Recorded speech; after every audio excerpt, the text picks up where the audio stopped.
Monsieur le ministre Abdallah Albert Touakeus Mabri, Madame la ministre Ramata Ly Bakayoko, Monsieur Diawara, conseiller du Premier ministre, chef du gouvernement, Monsieur le directeur de cabinet, Mesdames et Messieurs, la cérémonie qui nous rassemble ce soir est la passation des charges entre Monsieur Abdallah Albert Touakeus Mabri, nommé ministre de l'Enseignement supérieur et de la Recherche scientifique, conformément au décret 2018-618 du 10 juillet 2018 portant nomination des membres du gouvernement, et Madame Ly Ramata Bakayoko, ministre sortante de l'Enseignement supérieur et de la Recherche scientifique.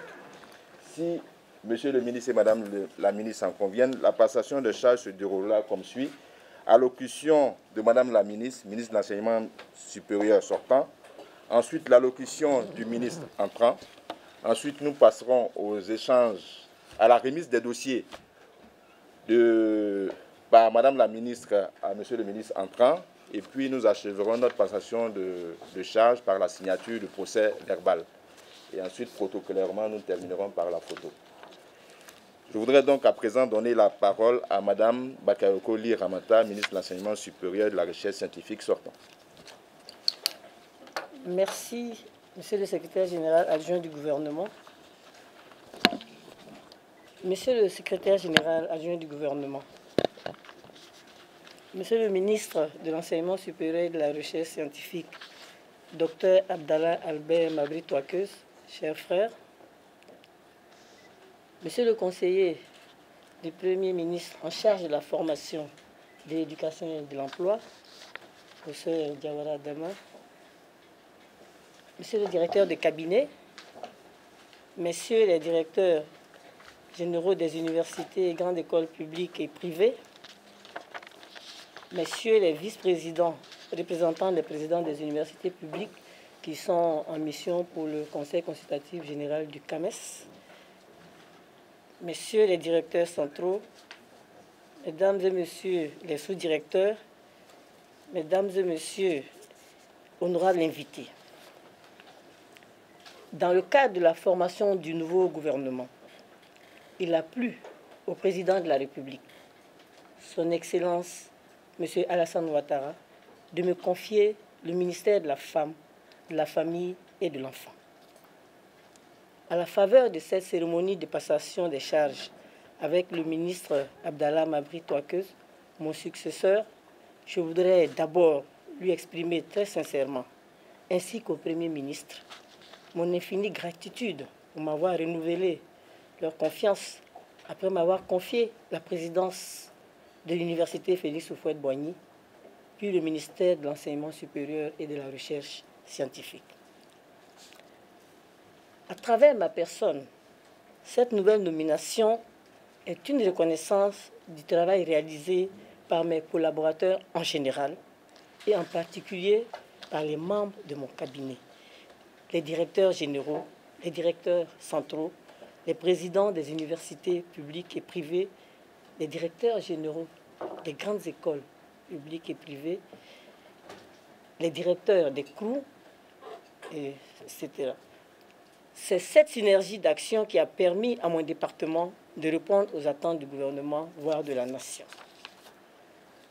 C'est pourquoi je remercie également tous les acteurs de l'enseignement supérieur et de la recherche scientifique pour leur disponibilité et la constance de leur engagement. Mesdames et Messieurs, permettez-moi maintenant de rendre hommage succinctement au ministre Abdallah Mabri Touakeus. Monsieur le ministre, mon cher collègue, doublement cher collègue, nous sommes tous deux du corps médical, il est docteur en médecine, je suis docteur en chirurgie dentaire. Et chers frères, s'il est vrai que vous avez désormais en charge la gestion du ministère de l'Enseignement supérieur et de la Recherche scientifique, il est également vrai que vous avez déjà géré plusieurs départements ministériels, notamment le ministère de la Santé, le ministère d'État en charge du plan et du développement, le ministère d'État en charge des transports, le ministère des Affaires étrangères. Vous êtes donc un homme auréolé d'expérience. Par ailleurs, ouvert et doté d'une grande capacité d'écoute, ce qui est très important dans ce ministère très sensible. C'est pour cette raison que je suis heureuse que vous ayez été choisi pour présider aux destinées de l'enseignement supérieur et de la recherche scientifique. Tous mes vœux de succès vous accompagnent dans l'exercice de votre nouvelle mission.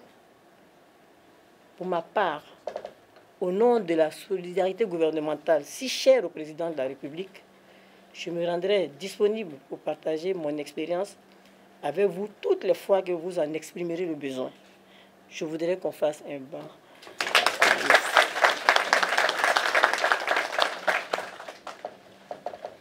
Conformément à l'usage, je voudrais présenter le bilan du ministère de l'Enseignement supérieur et de la Recherche scientifique en articulant mon discours autour de 4 axes.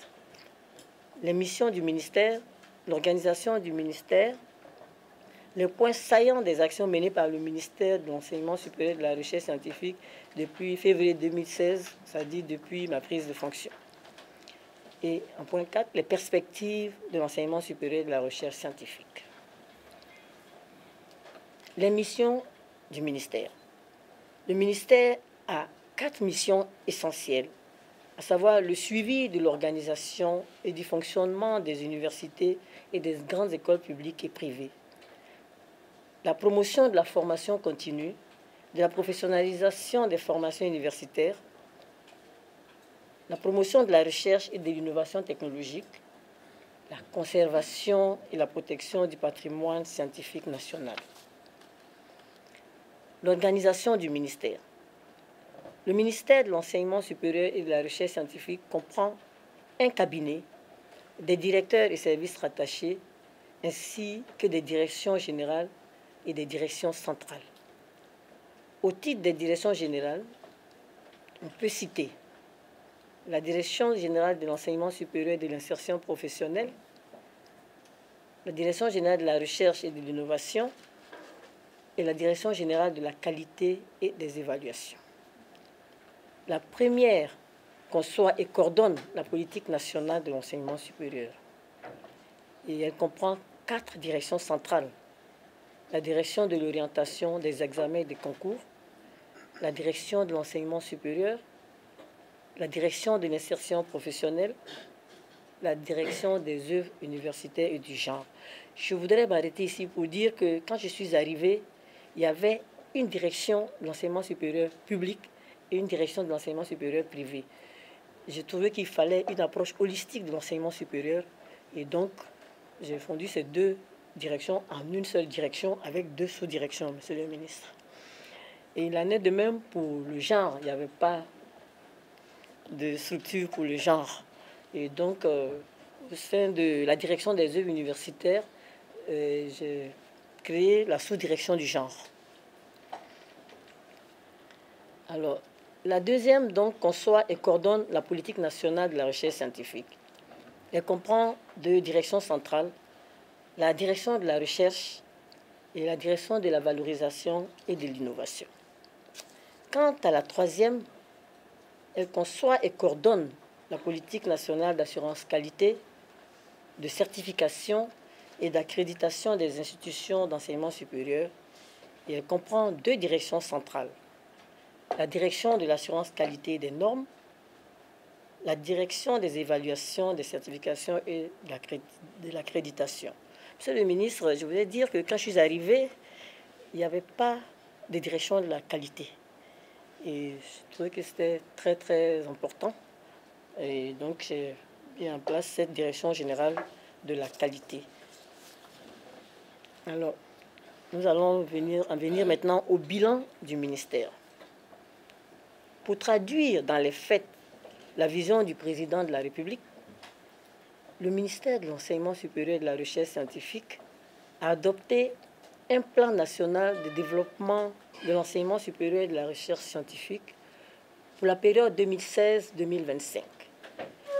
Et ce plan tient compte du plan d'action prioritaire du gouvernement. Notre bilan porte sur donc, ce plan et comprend 2 points, les axes stratégiques et le plan national de développement, les axes stratégiques, pardon. Et ensuite, vous aurez le point de la mise en œuvre de ce plan. Au niveau des axes stratégiques, le plan national de développement de l'enseignement supérieur comporte 6 axes stratégiques et qui sont en conformité avec les 5 piliers du programme gouvernemental. L'axe stratégique 1, c'est renforcer la gouvernance du ministère et des institutions d'enseignement supérieur et de recherche. L'axe stratégique 2, c'est de développer les infrastructures d'enseignement supérieur et de recherche. L'axe stratégique 3, c'est améliorer la qualité et la pertinence de la formation en vue de favoriser l'insertion professionnelle des diplômés. Et l'axe stratégique 4, c'est organiser une recherche scientifique et d'innovation technologique d'excellence au service du développement.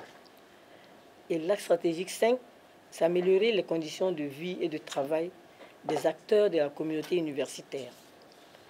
Et l'axe stratégique 6, c'est de promouvoir l'émergence d'une communauté universitaire responsable et engagée pour le développement de l'enseignement et de la recherche, donc le développement de la Côte d'Ivoire. Le point de la mise en œuvre du plan. Les actions majeures réalisées de 2016 à 2018 sont déclinées au niveau de chaque axe, Monsieur le ministre. Je vais essayer d'aller à l'essentiel. L'axe stratégique 1, ça dit développer les infrastructures académiques et sociales, prend en compte en fait la mise en œuvre du programme de développement des universités. Et les activités essentielles réalisées, c'est la réhabilitation, la construction, l'extension et l'équipement des universités publiques existantes, de l'école normale supérieure et de l'INPHB et des centres et instituts de recherche et des cours. Bien sûr, je ne rentre pas dans les détails puisque vous aurez les documents du PDU. C'est aussi, vous avez été chanceux, monsieur le ministre, la première nouvelle construction, ça a été l'université de Mans. Et l'ouverture de l'université virtuelle de Côte d'Ivoire. Bien avant moi. Oui, heureusement. Ça, vous avez été chanceux. Voilà. Au niveau de l'axe stratégique 2, à savoir améliorer donc la gouvernance des établissements d'enseignement supérieur et de recherche, les activités réalisées, tout d'abord, au niveau de l'institutionnalisation de la démarche qualité dans les établissements d'enseignement supérieur et de recherche, je vous l'ai dit, nous avons mis en place la Direction générale de la qualité. Et ensuite, élaborer des référentiels d'évaluation institutionnelle, référentiels des offres de formation et référentiels pour la recherche. Donc, ces référentiels sont déjà élaborés. Et également, actuellement, depuis le 2 juillet, la Direction générale de la qualité procède à l'évaluation de 289 établissements privés d'enseignement supérieur à partir de ces référentiels.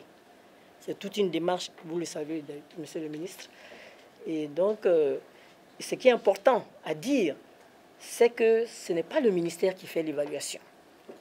Voilà. C'est des évaluateurs externes.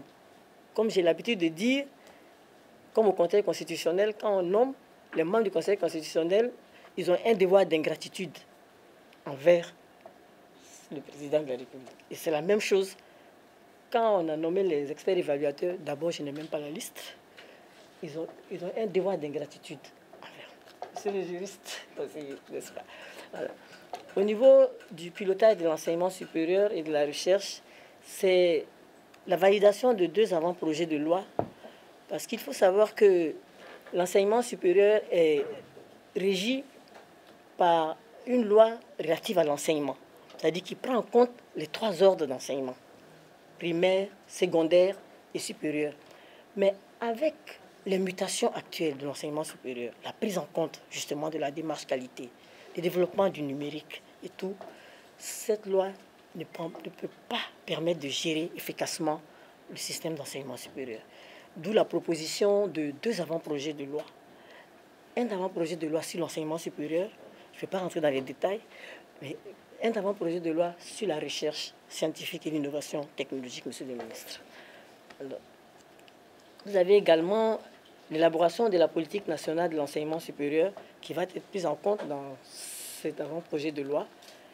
Et tous les établissements d'enseignement supérieur public ont leur projet d'établissement et sont engagés aujourd'hui dans l'élaboration de contrats de performance. Qu'est-ce que ça veut dire? C'est-à-dire que l'État va s'engager sur les moyens et les établissements d'enseignement supérieur sur les résultats. Et donc là, l'efficacité est assurée, les résultats sont assurés. Et également, vous avez l'élaboration d'un projet de décret portant révision des critères d'attribution des bourses et secours financiers en Côte d'Ivoire et hors Côte d'Ivoire. Au niveau de la gestion du système d'information, c'est la mise en place de la délibération assistée par ordinateur durant l'examen du BTS. C'est la mise en place de l'identifiant permanent de l'étudiant pour permettre de suivre le cursus de l'étudiant. Et même quand l'étudiant rentre dans la vie active et revient pour une formation continue, son dossier est retrouvé, son cursus est connu. Vous avez la mise en place aussi, l'édition plutôt des cartes d'étudiants multiservices, je vous en parlais tantôt, qui va permettre en plus que ça serve de carte d'étudiant, mais de mettre des services. C'est-à-dire que l'étudiant pourra utiliser cette carte pour prendre le bus, pour les résidences universitaires, et aussi cette carte pour surtout le paiement des bourses. Et actuellement, il y a des séances de travail avec le Trésor pour y arriver. Donc, vous voyez les différents chantiers ouverts. Alors, toujours au niveau du système d'information. Alors, je voulais m'arrêter ici, monsieur le ministre, pour vous dire que quand je suis arrivée, j'ai trouvé un service informatique. Et ce service informatique, j'ai trouvé qu'il n'était pas suffisant. J'ai mis en place une direction des systèmes d'information. Pour montrer. Alors, et donc, toujours cette direction des systèmes d'information a conçu une plateforme d'inscription et de réinscription pour toutes les institutions d'enseignement supérieur. Parce qu'avant, on avait la plateforme que pour le public. Et aujourd'hui, ça prend en compte. C'est vraiment cette approche holistique de l'enseignement supérieur. C'est très, très important. Et vous avez aussi qui s'occupe de la couverture Wi-Fi sur les campus universitaires. Et je crois qu'aujourd'hui, le Wi-Fi est une réalité. Bientôt, tout le monde pourra avoir accès, bien sûr, aura un code pour avoir accès au Wi-Fi parce que c'est un réseau dédié à l'enseignement. Il ne s'agit pas d'aller dans tous les sens. Ce n'est pas un Internet ouvert surtout, mais c'est dédié à l'enseignement et à la recherche. Voilà. Et les étudiants auront donc leur carte, leur code. Au niveau de l'axe stratégique 3, améliorer la qualité et la pertinence de la formation en vue de favoriser l'insertion professionnelle des diplômés. Plusieurs activités ont été réalisées, notamment l'organisation d'ateliers pour s'approprier la réforme licence master doctorat, comme nous le savons tous, est fondée sur un impératif de qualité et de pertinence des formations. Pertinence, c'est-à-dire des formations qui répondent aux besoins de l'économie. Et donc, également, l'amélioration du taux d'encadrement par le recrutement de 415 enseignants-chercheurs pour l'année 2017-2018. Ça veut dire qu'il faudra continuer. L'organisation des journées de l'orientation et du bachelier. Ce sont des journées très importantes qui permettent aux étudiants de mieux s'orienter pour éviter les échecs. Voilà. Au niveau de l'insertion professionnelle, nous avons déjà dit, c'est la professionnalisation des offres de formation supérieure, toujours dans le cadre du système LMD. Et aujourd'hui, c'est toutes les universités publiques et grandes écoles publiques ont leur maquette pédagogique au format LMD. Bien sûr, le privé, mais je n'ai pas fait le bilan, peut-être pas tout, mais une majorité des institutions du privé aussi. Alors, vous avez également le développement du numérique éducatif par la création de l'université virtuelle qui a ouvert dans des filières porteuses, les systèmes réseau, tout ça. Tout ça pour favoriser l'insertion professionnelle. Alors, le ministère de l'Enseignement supérieur et de la Recherche scientifique, toujours dans le cadre de l'insertion professionnelle, dispose depuis février 2016 de 2 centres d'excellence africains de la Banque mondiale dans les domaines mines et environnement minier pour l'Institut national polytechnique Houphouët-Boigny et changement climatique, biodiversité et agriculture durable pour l'université Félix Houphouët-Boigny. Et un autre programme important c'est le PASET. La Côte d'Ivoire a adhéré au PASET, c'est-à-dire le partenariat pour les compétences en sciences appliquées, ingénierie et technologie, qui est une initiative régionale qui a été lancée en 2013 par les gouvernements africains et des partenaires au développement. Vous savez que quand on fait le bilan actuellement, monsieur le ministre, vous avez 2% de bacheliers pour les filières technologiques, 38% pour les filières de santé, c'est sciences biologiques, et donc 60% pour les filières des sciences humaines et sociales. Il faut qu'on renverse. On n'a pas dit qu'il ne faut pas former des spécialistes dans les domaines des sciences humaines et sociales, mais il faut qu'on revoie un peu les chiffres. Alors donc, la Côte d'Ivoire, ayant compris cela, a adhéré à ce programme. Et vous allez bientôt les accueillir parce que le conseil d'administration du PASET s'est réuni les 2 et 3 août. C'est-à-dire le conseil d'administration, ce sont les ministres de l'enseignement supérieur. Voilà. Et c'est le ministre du Sénégal qui est le président du conseil d'administration actuellement. Au niveau de l'AS4, c'est d'organiser une recherche scientifique et technologique d'excellence au service du développement. Différentes actions ont été conduites. Le financement, c'est le point sensible pour le développement de la recherche. Et donc en 2016, le gouvernement a mis en place le fonds d'appui à la recherche et à l'innovation d'une valeur de 500 millions. Et actuellement, depuis 2017, il y a eu 100 dossiers de candidatures qui ont été déposés et la sélection est en cours. C'est la même chose. Nous avons confié à l'ASCAD pour faire les jurys. Et donc, je pense que la proclamation, vous allez suivre avec eux. En principe, on avait prévu pour septembre 2018. Voilà. Et vous avez également, tout récemment, au Conseil des ministres, il a été mis en place le fonds d'appui, le fonds pour la science, la technologie et l'innovation en collaboration avec la Suisse, le fonds STI, d'une valeur de 5 milliards. Donc, ça commence à monter en puissance, le financement de la recherche. C'est une bonne chose.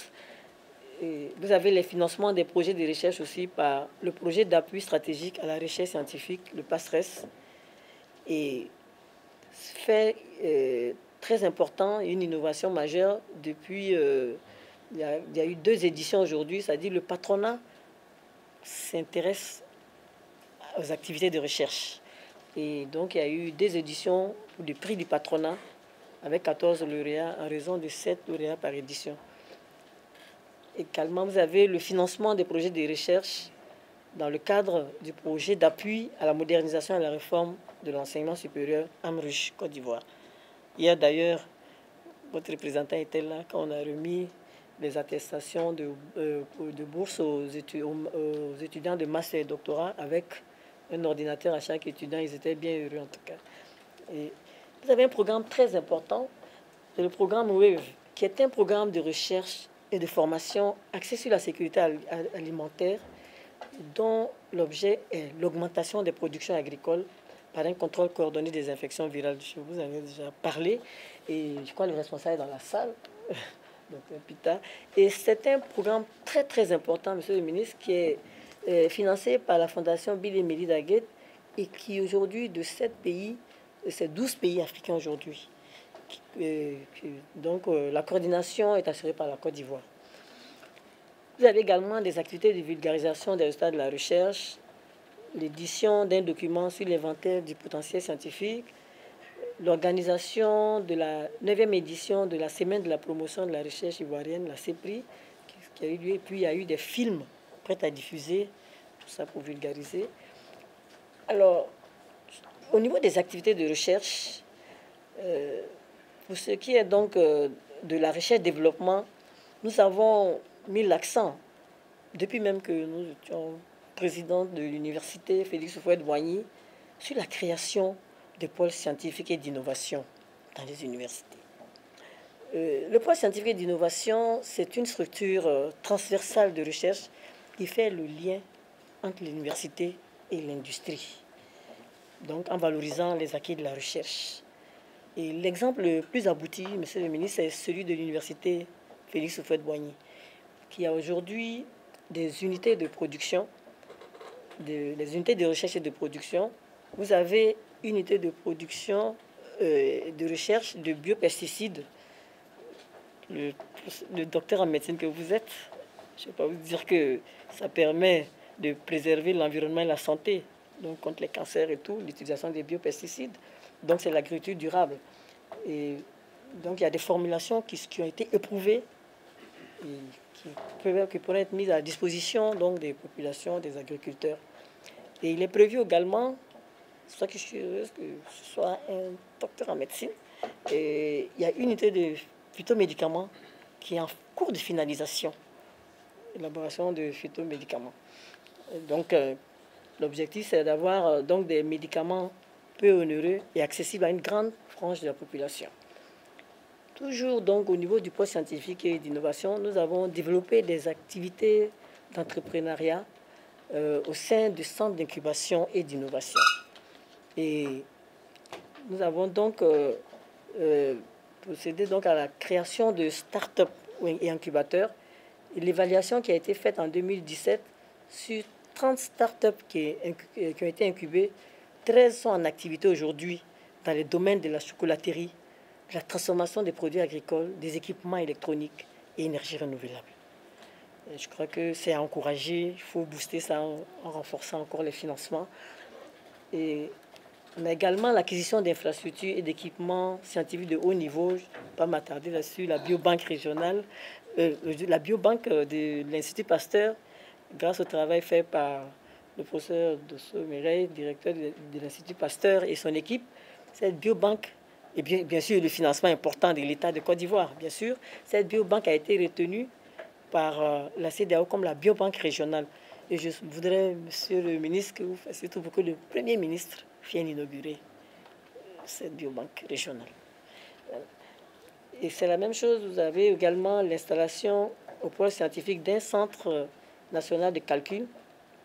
Bon, les spécialistes sont là, qui permet, ce que j'ai bien compris, par la simulation numérique, par des calculs intensifs, de faire des applications dans de nombreux domaines, dans le domaine de la chimie, même de l'évaluation thérapeutique de nos médicaments, de nos phytomédicaments, du climat, de l'agronomie, de l'environnement. Donc, c'est un bel outil.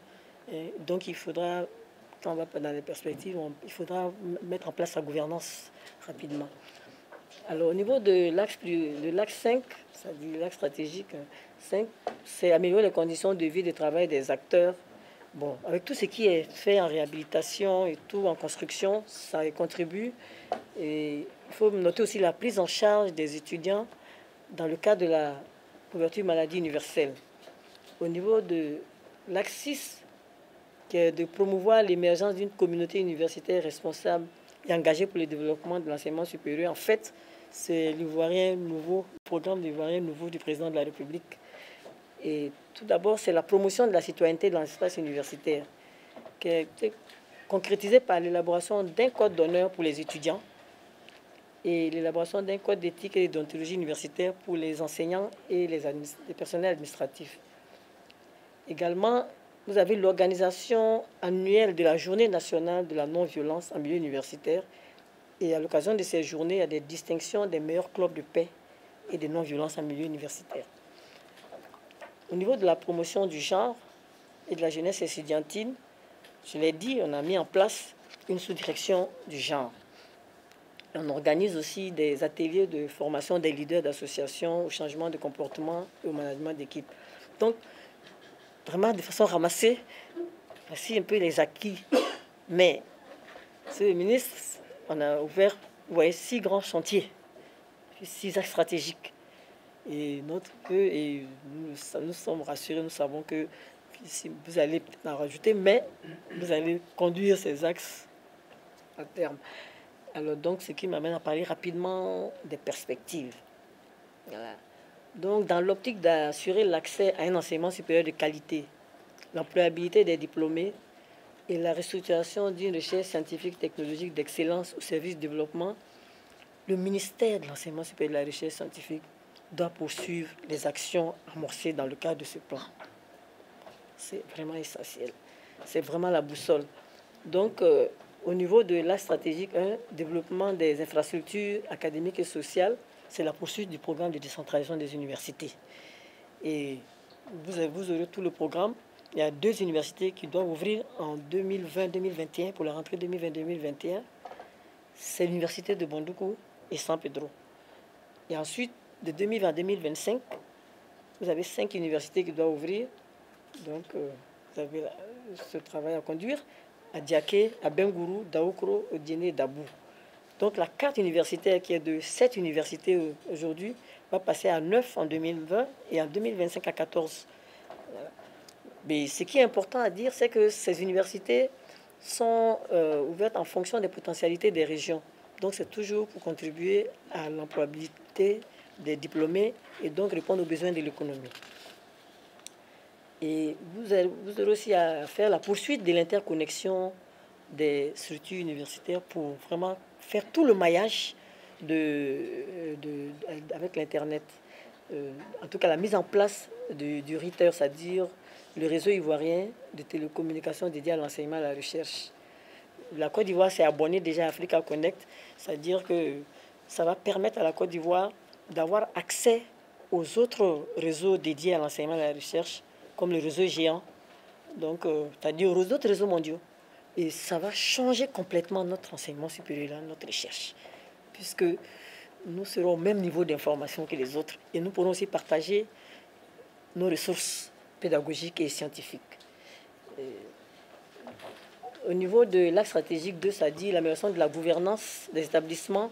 Au niveau de la démarche qualité, il faut, monsieur le ministre, que vous arriviez à mettre en place la création d'une autorité nationale d'assurance qualité de l'enseignement supérieur et de la recherche.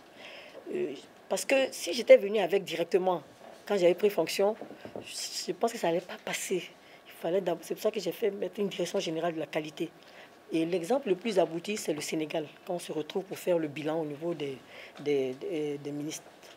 Et parce que ça va vous permettre d'évaluer tout le système d'enseignement supérieur. Il ne s'agira pas d'évaluer que vos établissements d'enseignement supérieur sous votre tutelle. Il faut que, justement, ça doit être dans la loi. Et il faut que vous évaluez tous les établissements d'enseignement supérieur, sur tutelle, hors tutelle. Je serai là-bas pour défendre. Voilà. Voilà. Et aussi, on ne va pas s'arrêter à l'évaluation des universités privées seulement. Il faut qu'on passe à l'évaluation des universités publiques aussi. Voilà. Et mettre en place des cellules internes d'assurance qualité. Au niveau du pilotage, je vous ai dit, c'est d'amener l'État à signer des contrats avec les universités pour qu'il y ait des résultats au bout. Et vous avez un grand programme à conduire. C'est 2 avant-projets de loi. On avait dit que jusqu'en novembre, je crois, c'est le temps qu'on avait donné. Mais vous verrez, en tout cas, il faut tout faire pour que ces 2 lois-là passent. Pour donner, en tout cas, pour booster notre système d'enseignement supérieur de recherche. Au niveau du système d'information, je l'ai dit, actuellement, on a une carte multiservice. Et donc, il va falloir mettre les services. Voilà, aller à la bibliothèque, les bourses, les résidences, je l'ai dit. Et même, ce qui est important, souvent, vous voyez, je vous ai dit, monsieur le ministre, qu'on a 2 grands défis. Entre autres, il y a 10 défis que nous avons identifiés, mais je vais vous parler de 2 grands défis. C'est la maîtrise de nos effectifs, et puis c'est le calendrier académique, le respect. Et souvent, c'est vrai, il y a les grèves qui nous retardent. Bon, je pense que quand on va continuer à faire diminuer ces grèves en mettant certains outils en place, et je pense que vous allez y arriver. Mais il y a aussi la gestion des PV qui met beaucoup de temps. Souvent, ça met 1 mois, 2 mois. Alors que nous sommes en train de concevoir, c'est l'université Alassane Ouattara qui a commencé le projet pilote pour que les PV soient faits en temps réel. Et ça, tout ça, c'est la même plateforme de gestion intégrée. C'est très, très important. Je souhaite vraiment que vous puissiez suivre cela. Et que les maquettes pédagogiques aussi vont être sur la plateforme numérisée.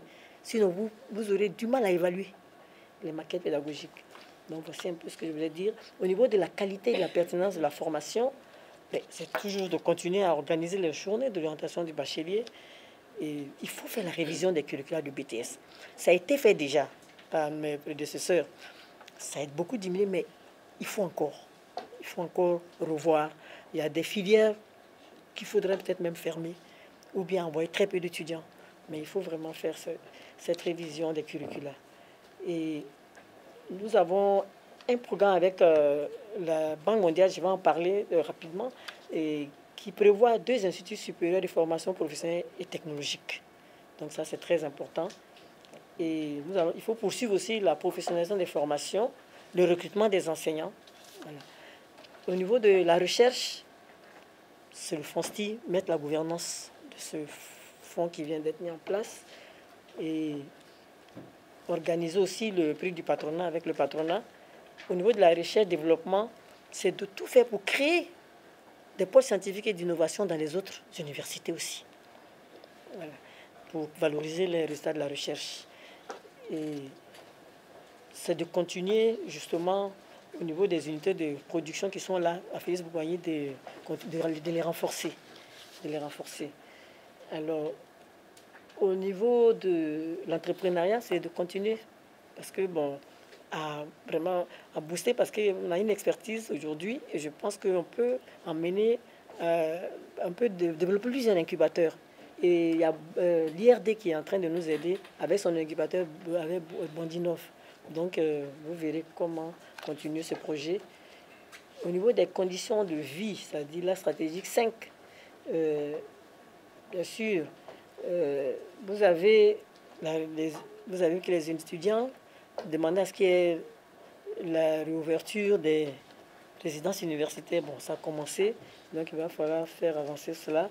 La réhabilitation justement des cités universitaires, à Bobo, de Oudansville, de Vridi, Port-Bouet 3, et puis la construction de nouveaux restaurants universitaires. C'est très important. Alors, au niveau de l'émergence d'une communauté universitaire responsable, c'est la promotion de la citoyenneté. Et vous avez ici, nous avons élaboré depuis 2016 d'ailleurs, et il va falloir, l'année prochaine, à la rentrée, faire signer ce code d'honneur qui a été élaboré avec toutes les associations d'étudiants, de façon consensuelle. Donc, quand il y a tellement de choses, on n'a pas mis en œuvre encore. Donc, ce serait bien qu'on puisse mettre en œuvre. Voilà. Et puis, bien sûr, la commémoration annuelle de la Journée nationale de non-violence. Et bien sûr, comme j'ai dit, la promotion du code d'honneur. La promotion du genre, à travers la sous-direction du genre. C'est vraiment... il y en a eu à organiser le forum de la jeune étudiante et avec Christine Taubira, la ministre Christine Taubira, comme on appelle, conférencière. Et les étudiantes ont demandé d'institutionnaliser. Et moi, j'ai répondu oui. Donc, voilà. Mais c'est tous les 2 ans, il faut le faire. Alors, je termine par un projet très important de la Banque mondiale qui rentre en fait dans ce plan de développement. C'est, en tout cas, le gouvernement ivoirien et la Banque mondiale ont identifié, dans le cadre de partenariat pays 2016-2019, un projet d'appui au développement de l'enseignement supérieur appelé PADES. Donc, il faut que savoir que quand ils sont venus, quand la Banque mondiale est venue, nous avons échangé, on a présenté tous nos axes, on a eu des séminaires même à Bassam avec la Banque mondiale, et à partir de ça, donc ils vont aider vraiment largement pour accompagner ce plan, en fait. Alors, donc, il y a l'amélioration de l'employabilité des diplômés, la gouvernance de l'enseignement supérieur, donc les composantes 1. Ce que j'ai dit, c'est l'amélioration de l'employabilité des diplômés, de la formation professionnelle de courte durée, parce que tout le monde veut aller au master, au doctorat. On a besoin de licences, de sortir en licence pour l'économie. Et puis, c'est l'employabilité aussi des diplômés des universités publiques et de l'INPHB qui sera appuyée. Et puis, l'amélioration de la gouvernance, notamment au niveau de la qualité. Voilà. Et c'est un budget de 100 millions de dollars. 5 ans. Donc, je crois que ça s'applaudit, ça. On doit remercier la Banque mondiale. Bon, pour conclure, c'était un peu, mais c'était un peu voulu. Et, mesdames et messieurs, je dirais que la poursuite des réformes engagées et les efforts d'investissement de l'État vont permettre d'améliorer l'accès à l'enseignement supérieur, la qualité et la pertinence des formations, la formation d'un capital humain de qualité, compétent et compétitif, et la conduite d'une recherche scientifique et technologique au service du développement de la Côte d'Ivoire. Je voudrais donc terminer en renouvelant ma reconnaissance au chef de l'État et au Premier ministre et en souhaitant bon vent au ministre de l'Enseignement supérieur et de la Recherche scientifique. Je vous remercie.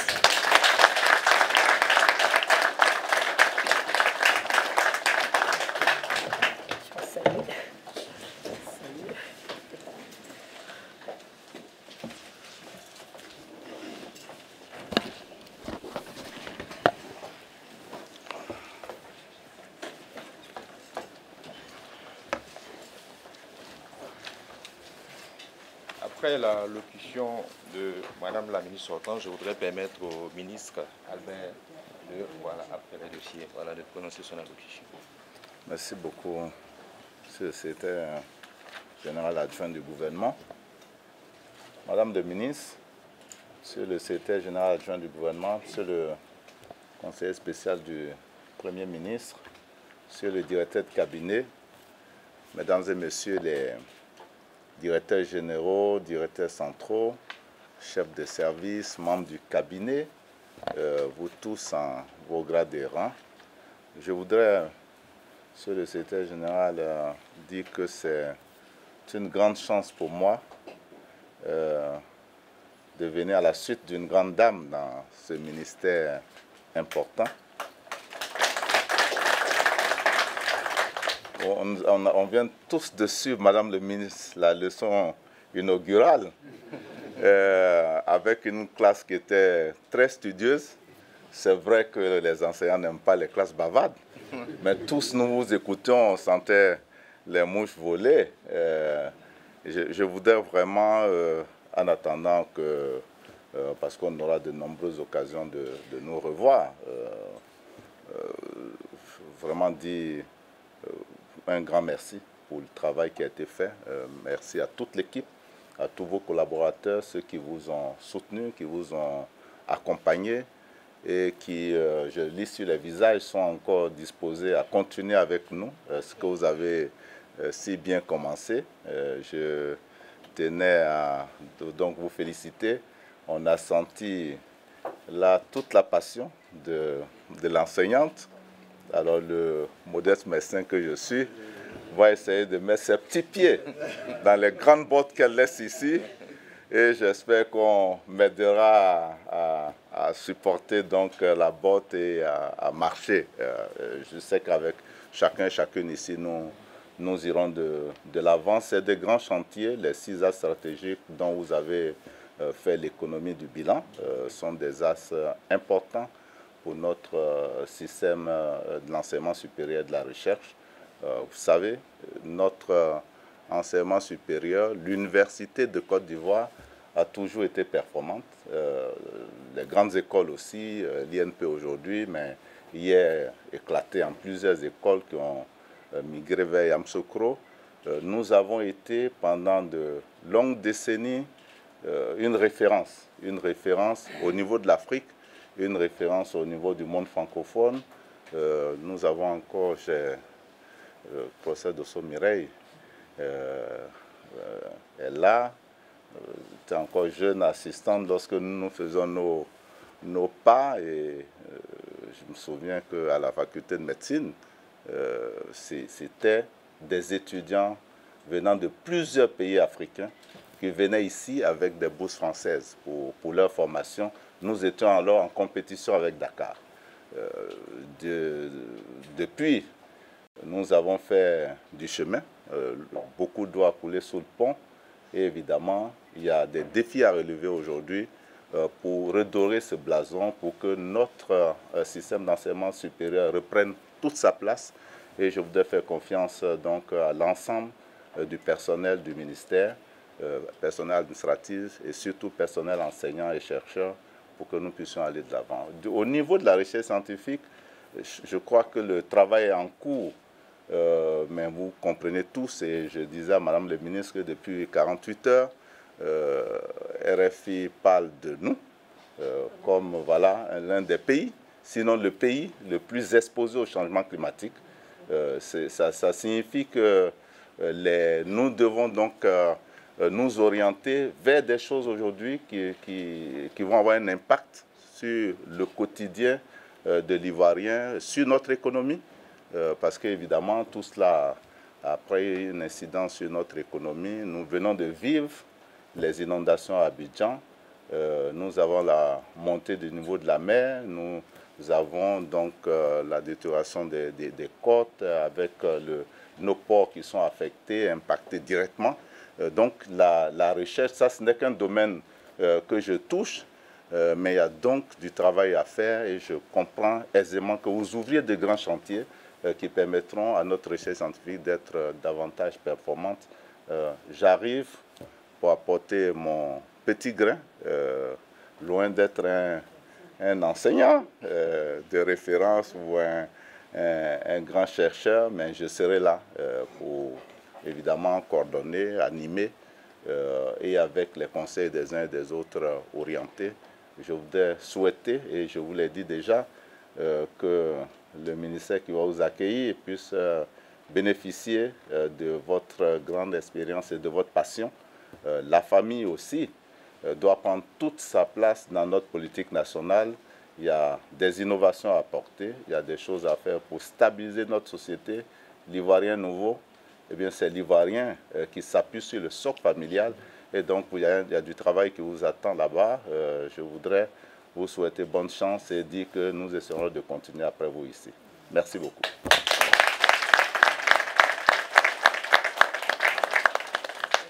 Oui. Il faut qu'on soit équitable.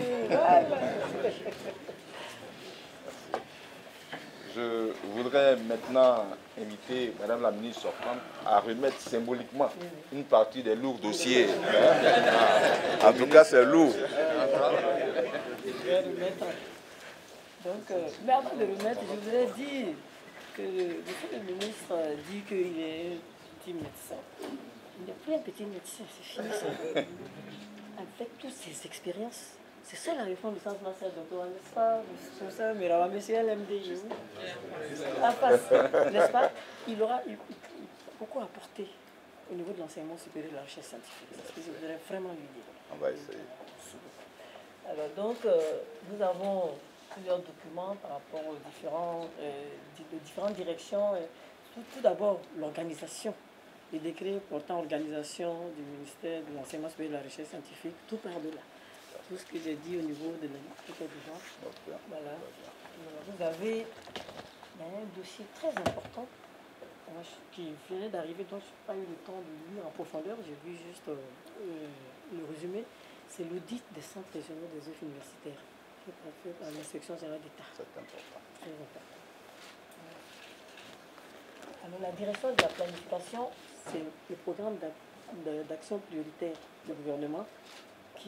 Le plan que j'ai présenté, voilà, ce qui importe plus au gouvernement, ça qui est dedans, mais l'enseignement supérieur, voilà, et donc on doit aller chercher le reste aussi. C'est bien lourd là. Oui, d'accord, mais je voudrais quand même. Merci, donc une grande direction. Voilà. Vous avez la direction générale de l'enseignement supérieur de l'insertion professionnelle, voilà, que je vous avais présenté, et qui travaille sur la politique nationale de l'enseignement supérieur, et puis justement la loi sur l'enseignement supérieur, la direction générale de la recherche scientifique et de l'innovation. On a parlé, la direction générale de la qualité et de la normalisation, donc les trois directions. Ce code est vraiment... Vous allez, voilà. Et le programme très important, qui est à cœur au président de la République, le programme de décentralisation des universités. Quand nous sommes sortis des crises, nos universités étaient dans un état de dégradation très avancé. Je dirais même, comme le président de la République l'a dit le 13 septembre, c'était l'effondrement de notre système universitaire. Aujourd'hui, c'est vrai, des efforts sont à faire encore, mais beaucoup a été fait, il faut le reconnaître. Voilà. Donc, ensuite, le document de communication au Conseil des ministres, donc aussi l'essentiel, je pense que les autres, le fonds d'appui à la recherche. Alors ça, je voulais montrer rapidement, hein, c'est important, permettez. Et nous avons fait ce document en 2016, mais qu'est-ce qui s'est passé? C'est-à-dire que c'est un problème de mise en place du budget Ça fait qu'on n'a pas pu faire en 2017, mais 2018, là, les 100 dossiers sont en train d'être traités et vous verrez avec le directeur financier. Mais alors, ce que je demande, je souhaite, c'est 500 millions. Alors, quand on fait des réductions budgétaires, il faut que ce soit, on ne touche pas. Sinon, vous ne pouvez plus donner les prix. Parce que c'est clair dedans, vous avez le prix du président de la République. Le premier prix, c'est 50 millions, le deuxième, c'est 30 millions. Donc, c'est des prix très importants. Voilà, donc voici, l'essentiel a été donné. Et tout le, voilà, tout le reste. Je n'ai même pas fini, hein. Ça, c'est des morceaux choisis. Quelqu'un se sent oublié. Elle a tout donné. Des morceaux choisis. Ce sont des morceaux choisis. Ça, c'est vrai. Voilà. Merci. Nous allons achever la cérémonie de passation des charges par la signature du procès verbal de passation des charges.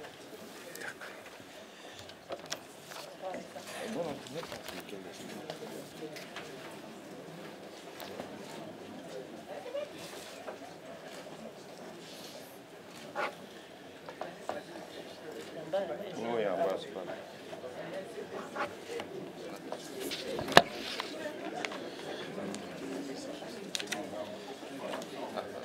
Ouais, allez-y, Voilà, allez-y. non, allez-y, monsieur. Bon, d'accord. Ah, on signe en bas. Bon, c'est pas grave, monsieur le ministre. Non. Ouais, normalement. Oui, Bon, c'est pas normalement, grave. c'est en haut. Non, moi, c'est- Mais ça fait rien. Voilà, c'est ça.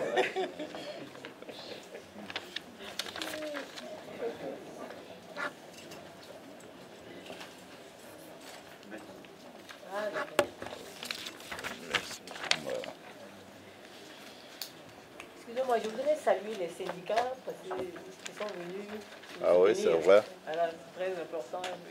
Monsieur le ministre l'a Avec mon rencontré. soutien. Avec tout mon soutien. Sinon, ce serait une faute. Monsieur le ministre, madame la ministre, monsieur le conseiller du Premier ministre, monsieur le directeur du cabinet, mesdames et messieurs, avec la signature du procès verbal de passation des charges, s'achève notre cérémonie de ce soir. Je voudrais simplement prier le bon Dieu, monsieur le ministre, madame le ministre, de vous accompagner dans vos nouvelles tâches, Amen. afin que vous puissiez toujours mériter de la confiance du président de la République et du Premier ministre. Je vous Amen. remercie.